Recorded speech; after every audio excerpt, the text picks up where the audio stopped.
Él es Gerardo Pérez. De niño soñaba con ser jugador de fútbol y trabajar vinculado a la historia y a la comunicación.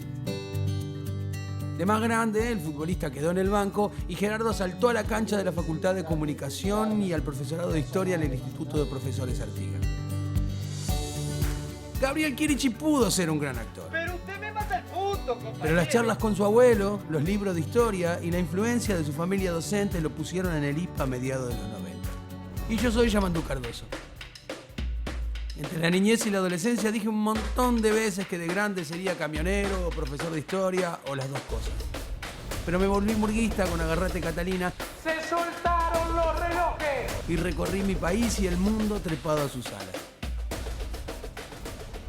Juntos les proponemos explorar los 300 años de historia de Montevideo. Les damos la bienvenida. Esto es Caminando la Historia.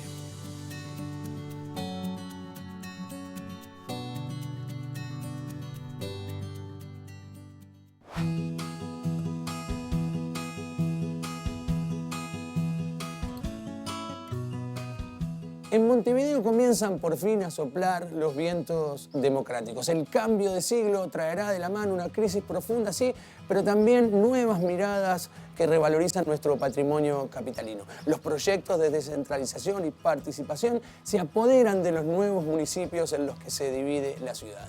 Les invito a recorrer una Montevideo que despide el siglo XX para recibir al XXI. Les doy la bienvenida. Esto es Caminando la Historia.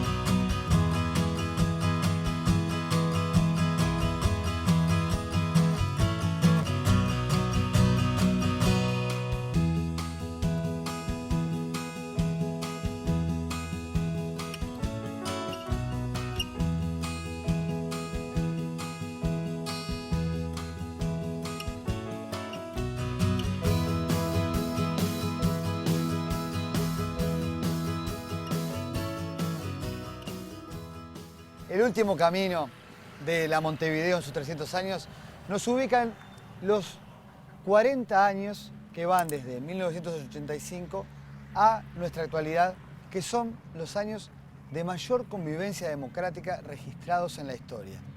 Los partidos políticos, los movimientos sociales, los sindicatos, las organizaciones colectivas han tenido en este tramo una convivencia que, si bien, como toda cosa en la sociedad, tiene problemas, ha logrado superar crisis económicas, cambios de gobierno y mantener la democracia.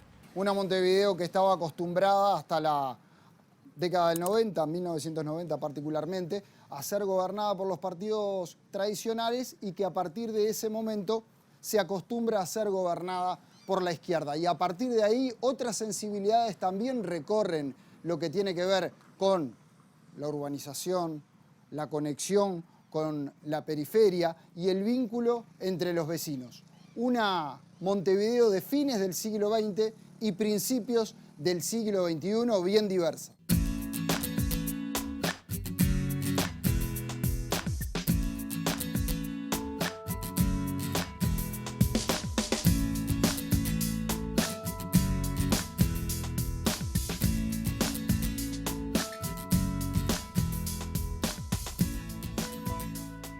A esta parte particularmente donde nos encontramos en este momento, en la cuenca Casaballe, lentamente los servicios comenzaron a llegar. Una Montevideo que crece de forma permanente, pero en diferentes ritmos, en diferentes lugares.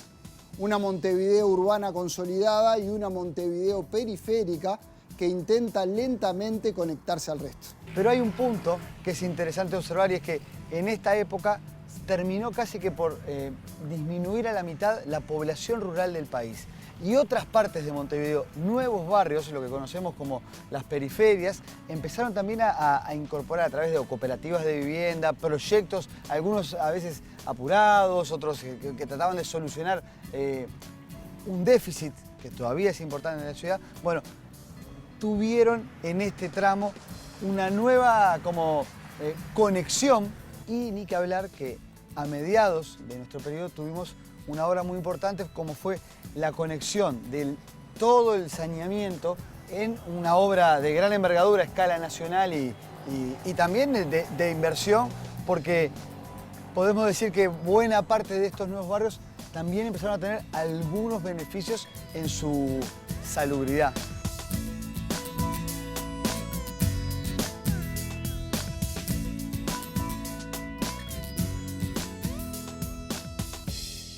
Un gran momento de prueba y también de dificultad que fue la crisis del 2002, ¿no? Es decir, porque estas Montevideos de las que estamos hablando vivieron una etapa, no solo el pozo de la crisis y la cuestión bancaria, el aumento de la pobreza, sino también el periodo económico que entre los 90 y el 2002 llevó, por ejemplo, a una cosa muy rara en nuestra historia, que fue el aumento de la emigración. Una Montevideo que vio en algunos años, de fines de los 90, comienzos de los 2000, un gran número de familias tener que irse a buscar suerte a otros países. Comienzo del siglo XXI, Montevideo recuperada, empezó a recibir nuevamente migrantes, ¿no? Esa Montevideo que hoy también tiene olor a arepa, ¿no? Presencia del Caribe y que también ha recibido a los hijos de los que se fueron en el 2002 y a sus familias que han retornado en una etapa que, bueno, sigue siendo estimulante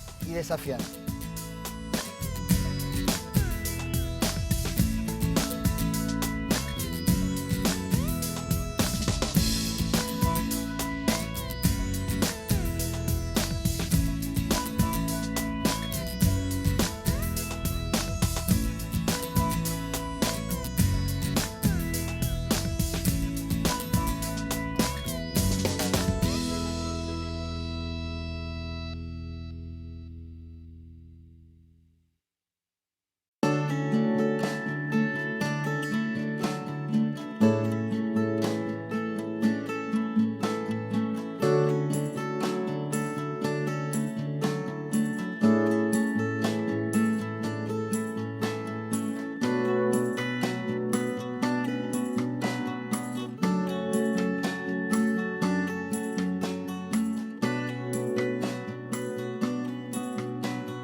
Montevideo vivió grandes problemas vinculados al deterioro económico, la situación de pobreza que no se resolvió tras la crisis del 82 de la tablita y no habían sido atendidos en muchas de las zonas los problemas vinculados a los cantegriles, a las periferias donde no llegaban los recursos, ¿no? Y eso volvió a agravarse en los años 90 con políticas neoliberales que derivaron en la crisis de 2002.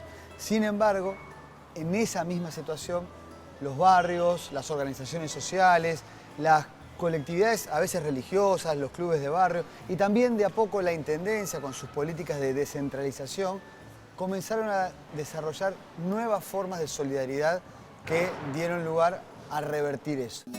La Intendencia de Montevideo y el Programa de Integración de Asentamientos Irregulares, en acuerdo con la comunidad, están construyendo el complejo Sacude, que integra 3 áreas de acción: salud, cultura y deporte.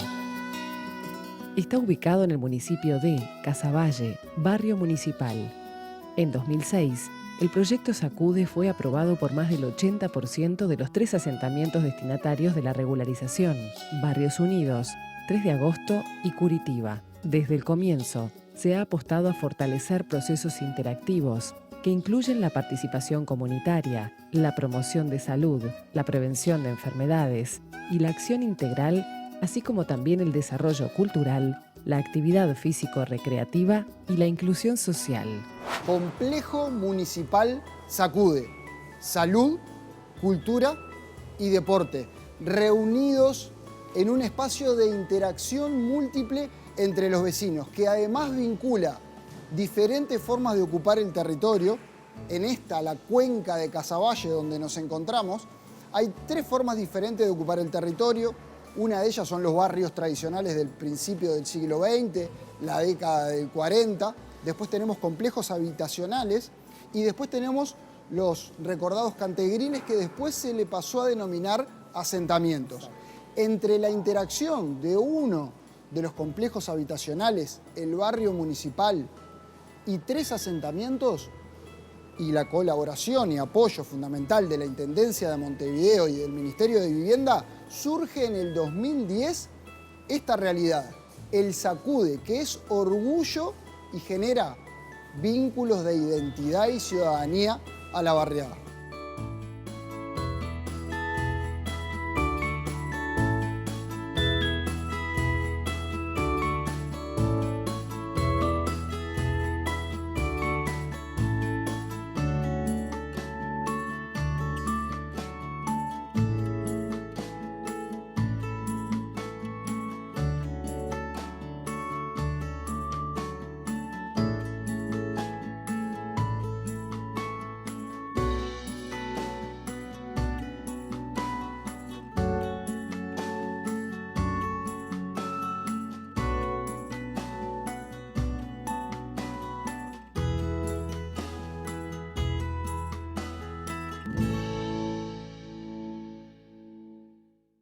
El oeste montevideano ha pasado por muchas etapas. Supo ser rural, pero el avance del siglo XX y el XXI lo encuentran urbano, con problemas que resolver y sueños por cumplir. El centro Julia Arévalo es símbolo de una zona con gran participación, talento y memoria.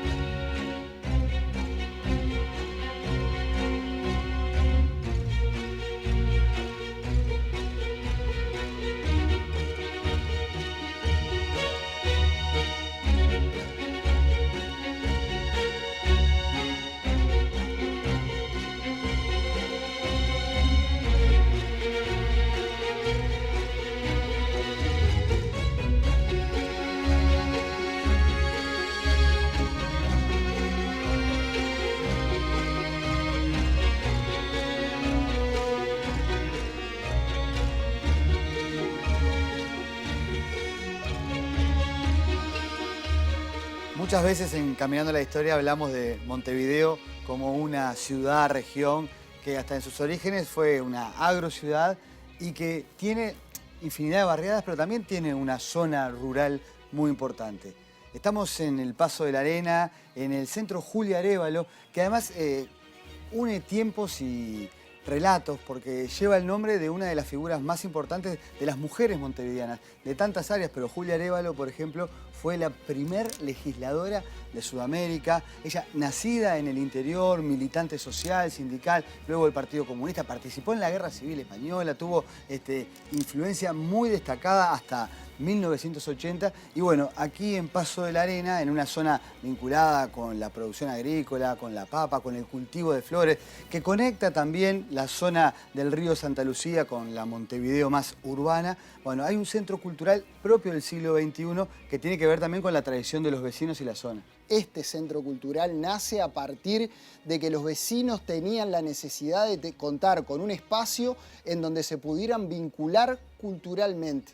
Ese deseo que nace en la década del 90 se va a plasmar en el siglo XXI, allá por el año 2008, 2009, 2010, va a encontrar en este centro ese deseo que tímidamente recorrió los 90, se plasmaba este Paso de la Arena, que en determinado momento fue rural exclusivamente, que estuvo desconectado de la Montevideo urbana y que lentamente con el trazado de las rutas nacionales se fue uniendo su entramado. Este Paso de la Arena de Luis Valle-Berres, que lo tuvo como uno de los vecinos y que tuvo la iniciativa de tener el barrio municipal, que es el que tenemos detrás del Centro Cultural Julia Arévalo.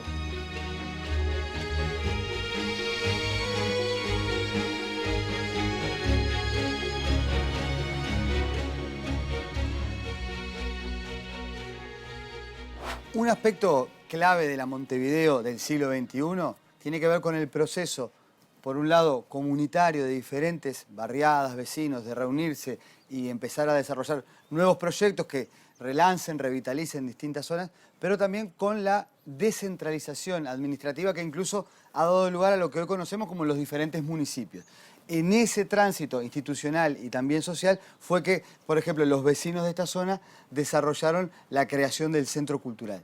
Pero esto también ha ocurrido en otras barriadas y es interesante también tener una perspectiva de las Montevideos en plural, de las que siempre venimos hablando, como parte de lo que tiene que ver con la producción, por ejemplo, de la zona de Colón o de lo que unifica por el otro lado lo que hoy es el anillo perimetral.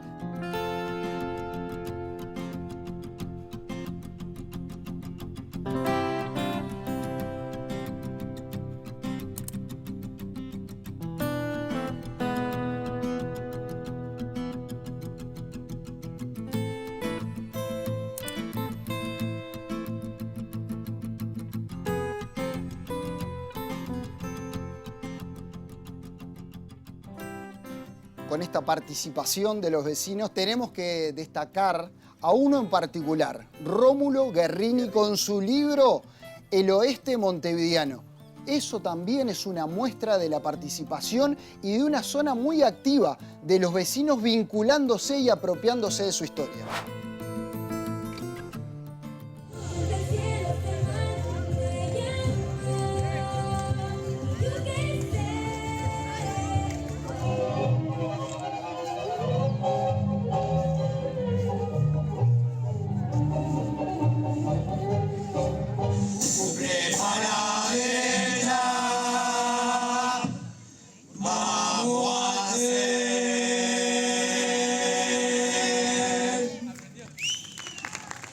En la inauguración de la propuesta del Centro Julián Arévalo fue muy interesante porque estuvieron miembros de la vieja asociación agraria, ¿no? que reunía a los llamados paperos, una Montevideo de chacras que se ha ido renovando y también tiene mucha vida agraria, económica y social.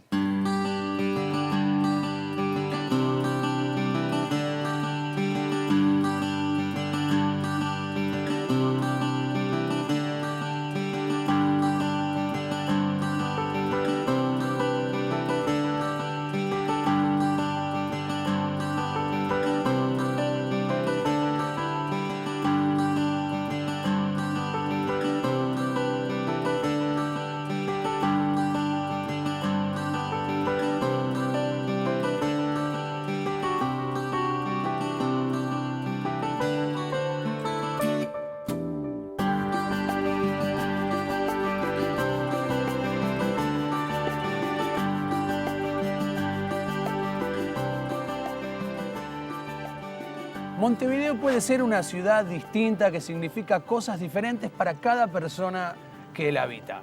El recorrido de la casa al trabajo, la escuela, el barrio de la infancia, un parque, una esquina en particular. Pero sin duda, Montevideo tiene lugares emblemáticos y espacios colectivos comunes que nos identifican a todos y a todas. Daniela Tomeo, que no solamente es profesora de Historia del Arte, sino una estudiosa apasionada del urbanismo, nos lleva en un recorrido por lugares que para ella son representativos del Montevideo de hoy.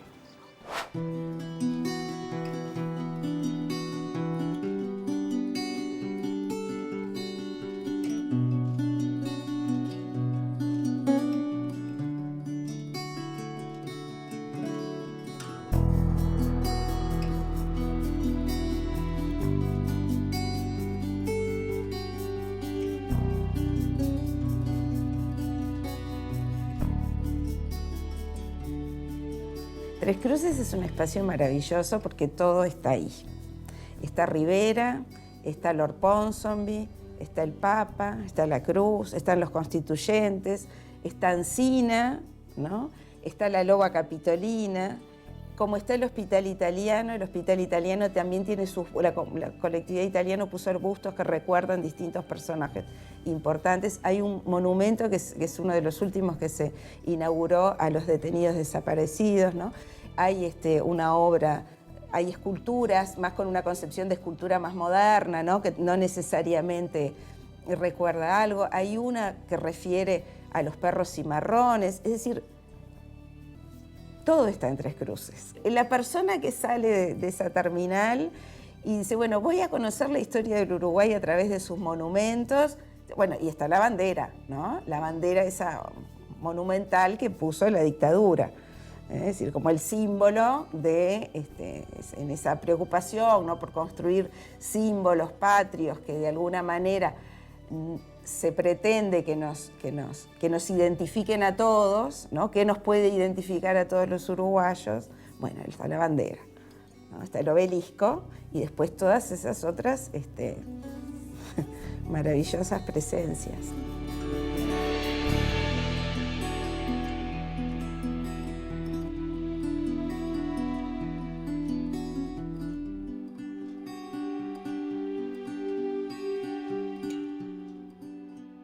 Y después estas plazas modernas como la Plaza Liber-Seregni, ¿no?, como esos espacios que se recuperan en la terminal Goes, ¿no?, es decir, plazas que recuperan algunos espacios y que ofrecen a los ciudadanos otras cosas. No solamente un lugar donde ir a tomar mate o juegos o equipamiento deportivo, sino también un equipamiento y una oferta cultural, ¿no?, porque aprovechan edificios que ya existen para hacer obras de teatro. Entonces ahí, de esa manera, ese tipo de plazas que tienen esas otras ofertas, ¿no?, y que piensan en otros espacios, que piensan en muchos públicos diferentes, ¿no?, zonas donde los jóvenes pueden ir, hacer música, donde hay además, en casi todas esas plazas hay wifi.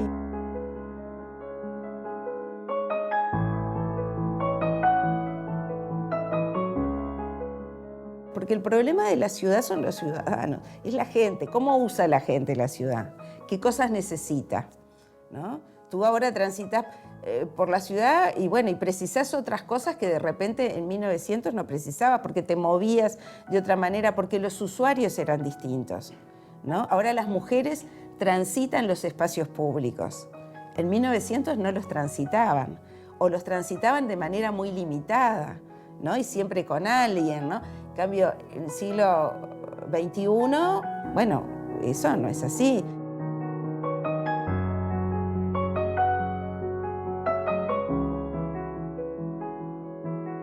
Los shopping se transforman en esos grandes espacios públicos, pero que no son públicos, ¿no?, porque son como plazas, son lugares de paseo, son lugares a donde vamos, pero en realidad tampoco podemos ir todos. Ni podemos ir todos vestidos como queremos, ni podemos ir y hacer lo que queremos, ni podemos ir, digo, no es una plaza. Entonces, eso también lleva a que la ciudad se descentralice y eso no siempre es bueno, ¿no? Porque nosotros pensamos en lo que era 18 de julio, que era el lugar donde estaban los cines, los teatros, los comercios, las galerías. Era un poco un lugar donde todos nos encontrábamos. En la medida en que tú vas construyendo shoppings en distintos barrios destinados a determinado público, de alguna manera también vas haciendo segregaciones dentro de la ciudad.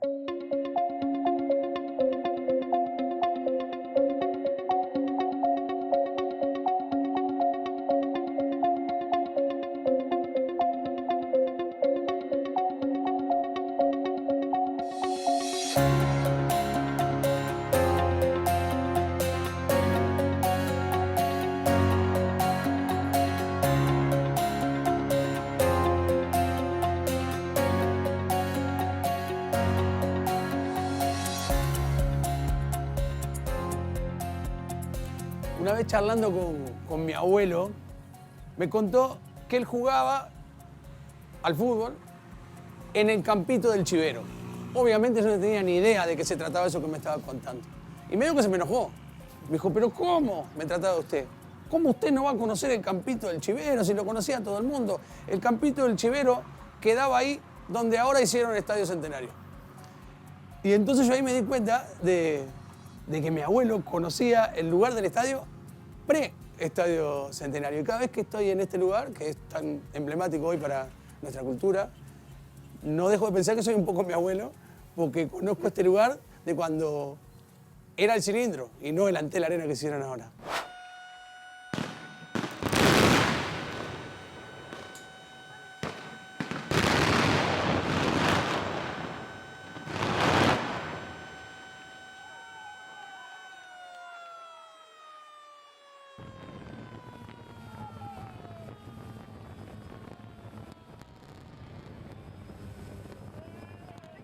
aquí estaba, ¿no? El cilindro municipal que tantos conocimos.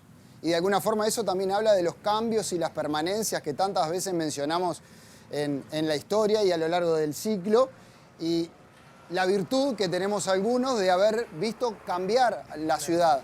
El cilindro municipal que estaba aquí, donde hoy está delante de la arena, fue una de las mayores obras urbanísticas de la mitad del siglo XX, 1956, que se inicia y tiene mucho que ver con lo que se vivía en el país en aquel momento, como un espacio que albergaba una feria donde las industrias iban a mostrar, industrias nacionales, iban a mostrar lo que se estaba generando en aquel Uruguay, en aquel Montevideo. Después, con el correr del tiempo, va adquiriendo otros usos y se vincula más con el deporte. Y, por ejemplo, en el año 1967 se hace una reforma para que se juegue el Mundial de Básquetbol. Pero desde acá también, unos años antes, va a comenzar a transmitir Canal 10, que después se va a cambiar de zona. Desde acá, desde el cilindro. Unos años después, se va a convertir en un espacio multiuso porque lamentablemente va a albergar presos políticos.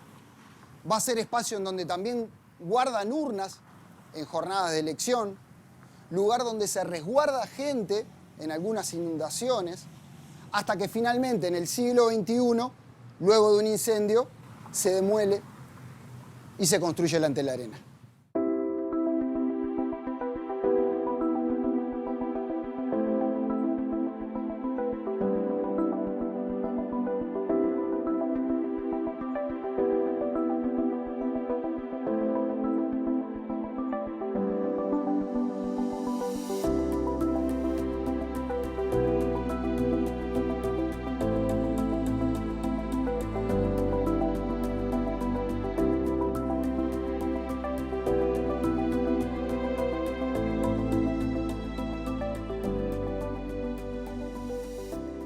¿Cómo es la Montevideo del nuevo siglo? ¿Cómo es ese cambio? ¿Cómo vive la ciudad ese cambio? Hay una cuestión muy interesante. La Montevideo de fines del siglo XX vivió cambios muy importantes en términos culturales. Por ejemplo, hay que recordar que Montevideo fue capital de la cultura iberoamericana, pero al mismo tiempo sufrió los problemas económicos de toda América Latina porque fue la época del neoliberalismo, del predominio del mercado, del individualismo. Incluso, bueno, a fines del siglo XX tuvimos la crisis de 2002 que golpeó mucho al Uruguay. Y sin embargo, estar acá en el Ante la Arena, en una zona donde además estamos, ¿no?, en Villa Española, una barriada muy popular, ¿no?, nos habla de esos cambios que tienen que ver con el siglo XX, porque incluso en la década de los 90, la sociedad uruguaya, a través, por ejemplo, de un plebiscito, defendió las empresas públicas de las privatizaciones y cuando la economía comenzó a recuperarse en el siglo XXI, a través de un rol del Estado similar a lo que ocurrió a comienzos del siglo XX, ¿no? El vallismo, las empresas públicas, las plazas de deportes, bueno,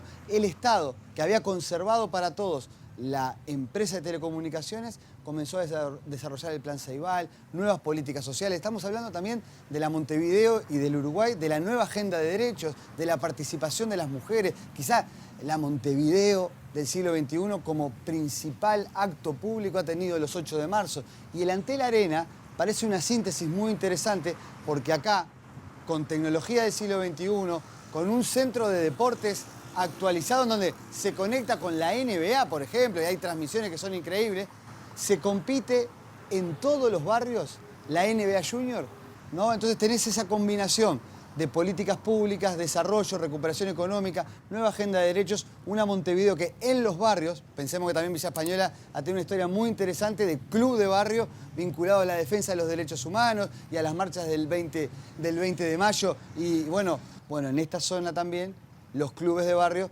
tienen memoria y tienen quizás lo más avanzado en tecnología. Como fue urbanísticamente el cilindro muy importante, el Ante la Arena es un símbolo de la Montevideo del siglo XXI.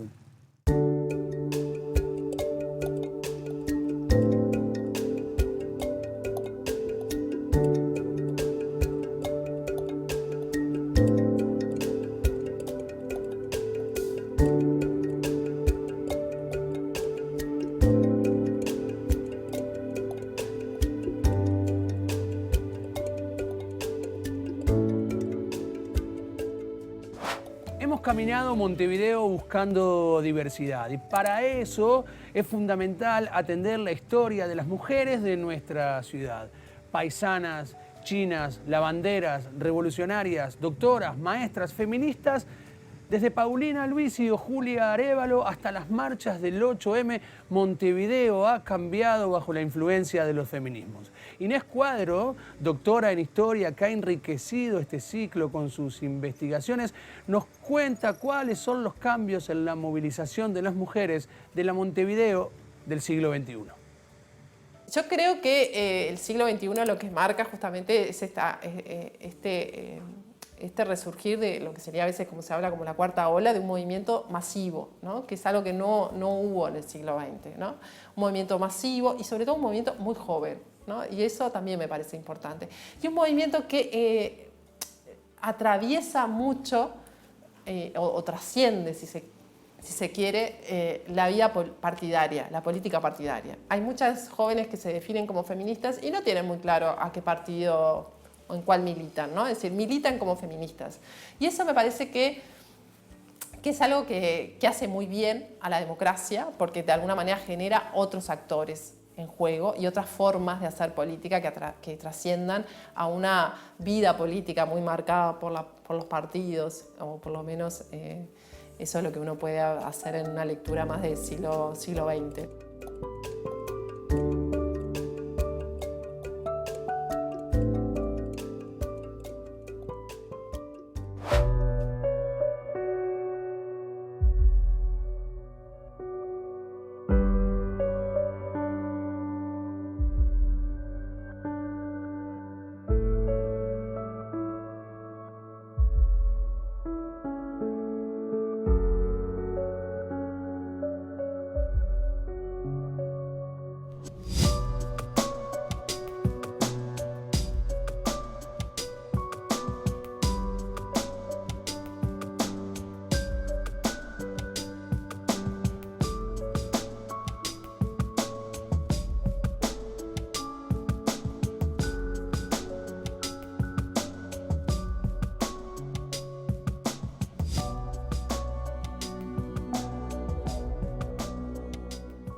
A mí nunca deja de impresionarme este lugar, ¿eh? Sí.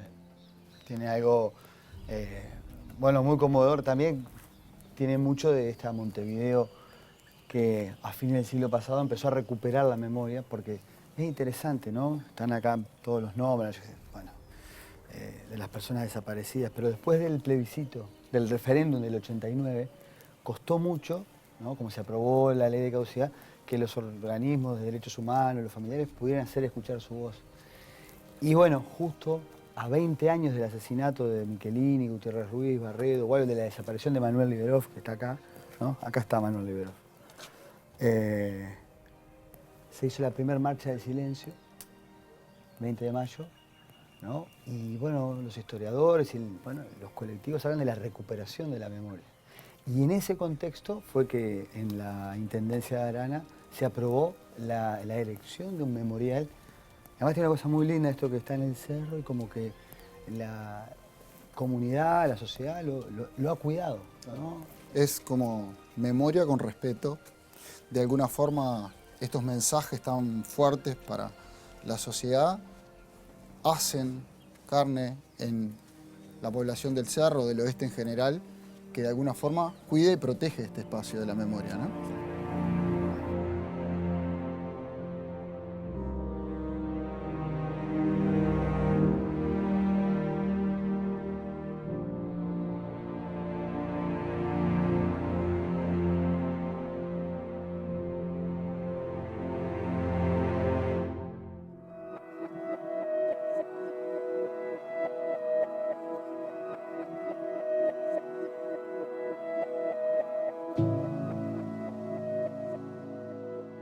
Una vez más el camino nos trae hasta la Villa del Cerro, este lugar que tanto tiene que ver con los orígenes con el nombre de nuestra ciudad, un barrio que conoció una Montevideo de esplendor, pero que también fue mapa para un montón de luchas sociales también, ¿no?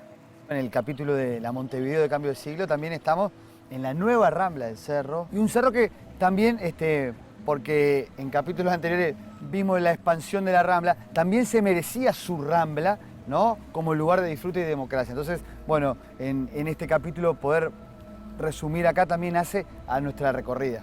Un Montevideo que empezó lentamente a intentar descentralizarse, llegar a los barrios de diferente forma para públicos heterogéneos, revalorizando espacios públicos, retomando el valor que en algún momento de nuestra historia tuvieron esos espacios públicos como pulmones verdes, pero ahora en una Montevideo mucho más urbana, mucho más extendida, volver a ese lugar que sea donde diferentes intereses, diferentes públicos se encuentren como un espacio de democratización. Me parece que eso, en un Montevideo que por momentos también tuvo algunos episodios o transcurren algunos episodios de segregación a través de barrios privados, a través de shopping, los espacios públicos están pensados para públicos diversos.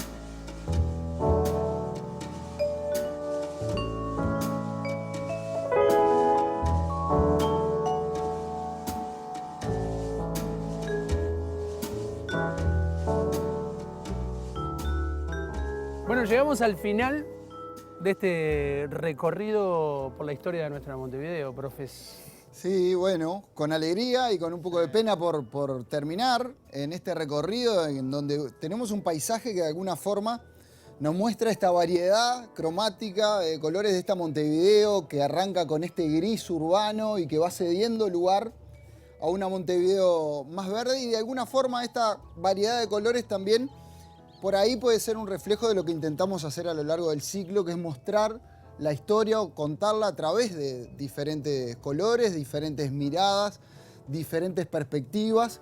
Esta Montevideo diversa, estas Montevideos a los cuales hemos hablado en los diferentes capítulos, me parece que es una buena imagen o un buen resumen, una buena síntesis de esto que en parte intentamos hacer, ¿no? Yo creo que también en el ciclo aprendimos mucho, fuimos aprendiendo entre todos, ¿no? Lo de que Montevideo es una ciudad, es un punto, es un cerro, pero también es una región, con esas diversidades que tiene y que también, bueno, yo lo digo como la oportunidad de trabajar y caminar con ustedes, con todo el equipo, esto de como profe de historia, ir conociendo también que la historia, al contarla para los demás, tiene muchas puntas que, bueno, no es como que uno pueda ser actor, pero también hay que cuidar mucho los planos, los lugares y compartir diferentes miradas, que de repente dentro de, no sé, 2, 3 generaciones, caminando por la historia les deje, bueno, aquellos lugares de Montevideo, qué etapas pasaron, qué gentes nos fueron formando. Esto de las miradas que vos decís y que ustedes están planteando, me parece que es fundamental, porque yo pude aprender a mirar de otra manera a través de sus saberes, de vuestros saberes, de los saberes de las historiadoras. Una ciudad que son los metros en el mundo que me tocaron, los que me vieron nacer y los que probablemente me vean morir. Una ciudad por la que me moví mucho a lo largo de toda mi vida. Me mudé, viví en diferentes barrios. La aprendí a conocer distinta. Se me antoja una ciudad nueva a partir de haberla recorrido, caminado y leído con ustedes. Y ojalá que a la gente que nos acompañó también les sirva para hacer sus propias búsquedas a partir de esta, que es la nuestra, hecha para compartir, para encontrar también su propia ciudad o la versión de la historia con la que se identifica. Yo disfruté un montón de haber caminado con ustedes y si les parece, como todos los episodios, como cada uno de los programas, lo podríamos cerrar con música.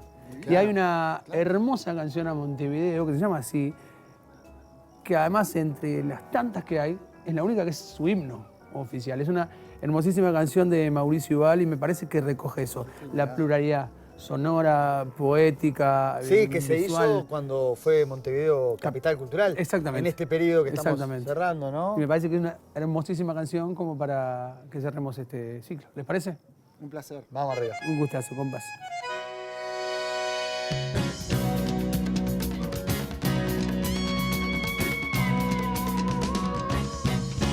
Con su voz marinera encantada, viene un viento inventor de avenidas, viene un cerro patrón de miradas, que va hundiéndose allí en la bahía.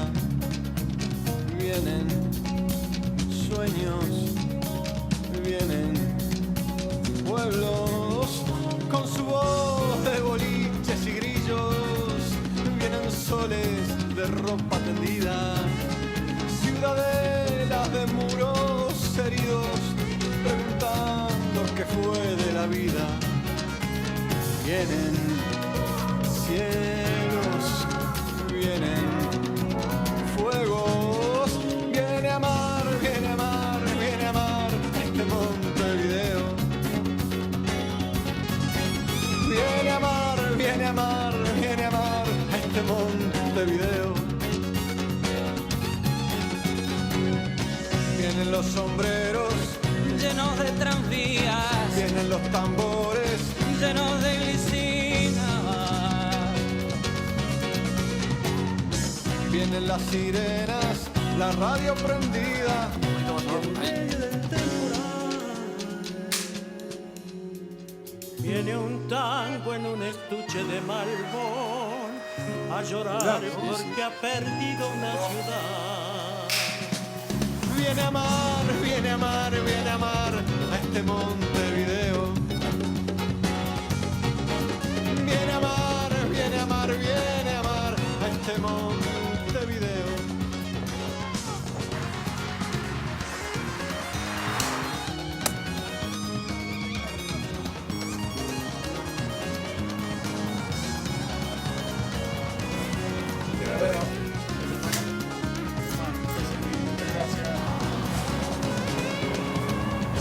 Vienen navidades, gorriones antiguos, cantores de carnaval. Tomados. Esos techos de rambla infinita, esas voces con techos de nada. Todo viene a esta mansa bahía, mar de fondo de nuestras palabras. Viene, duele, cae en la hondura de cada soledad. viene a amar, viene a amar, viene a amar a este Montevideo. Viene a amar, viene a amar, viene a amar este Montevideo. Viene a amar, viene a amar, viene a amar a este Montevideo. Viene a amar, viene a amar, viene a amar este Montevideo. Viene a amar, viene a amar, viene a amar a este Montevideo.